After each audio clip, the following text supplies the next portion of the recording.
So I'm all for one timers and ripping a one timer and scoring. There's no greater feeling than really ripping back a one timer and burying a puck. But in this situation, Carolina ends up having their winger go down too low and getting caught up in the middle of the net. So what happens here is Jordan Stahl ends up having to cover both defensemen, which is physically impossible. And it opens up a huge lane for Aaron Ekblad, who ends up just taking this puck and not picking his head up and just letting one rip. When, I mean, in a sense, he had so much time and space to probably walk that puck in and then shoot. And this is where it comes in as defenseman. So probably like right about here, Aaron Ekblad should have scanned what was in front of him and what was going to be in front of him before he took the shot. So when he did get the puck, he would have known that he had at least 4 seconds or more with the puck before he took the shot, instead of letting one rip from the blue line in a one-timer fashion when the goalie had clear eyes. He could have walked the puck in probably to right about here and either shot or did something backdoor, or, I don't know, something different. That's just something the defensemen have to think about, is scanning the ice before you get the puck and shooting it. I'm never really a fan of rushing a play up ice if it doesn't need to be rushed up ice. So as you can tell here, this was off of Florida's shot on net, ended up being a rebound right to Brady Shea's stick. But as you can tell here, Carolina does not have numbers up ice. They have 1, 2, 3, 4 players below the hash marks in their defensive zone. What Brady Shea does with this puck is he takes the puck and he just throws it up the ice with the hope and a prayer pass, I call it. You know, I always say it's a hope and a prayer that that puck is going to get through and it's going to do anything.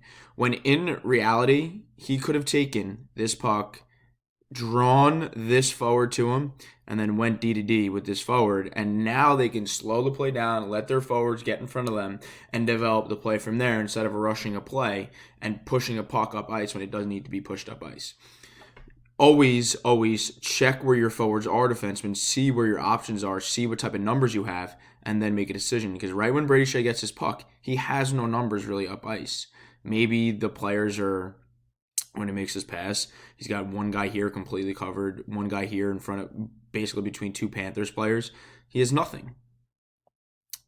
Here's another similar situation where Aaron Ekblad has the puck. This is in his defensive zone, and he has the puck. And, you know, Carolina has some pressure. Florida's forwards aren't in the greatest spot to be receiving a pass or an Aaron Ekblad to really make a play. But Aaron Ekblad ends up forcing this play to the middle of the ice. And by doing that, he ends up turning the puck over, and Carolina ends up scoring. So, what Aaron Ekblad realistically could have done was take this puck and either escape down towards his own goal line or skate the puck down towards the goal line and take the pressure away and allow his forwards to get set up and get into a better spot and to just create a little bit more time and space instead of forcing this puck to the middle of the ice like he does here. I mean, I get it's trying to go to Barkov, but Barkov was about 4 feet away from the pass when it was originally made. So it's just a force play because he doesn't have much, but he has all this room behind him back here. Where, I mean, he could literally just throw it to an area and make this D go and get it.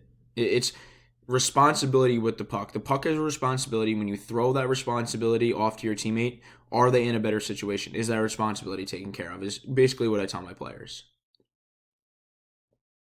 Here we'll talk about just a one-on-one. This, at the end of the day, is a one-on-one between Anton Stralman and Vincent Trocheck. Ends up doing a good job with his stick there, but right now he's looks like he's on the heels of his skates.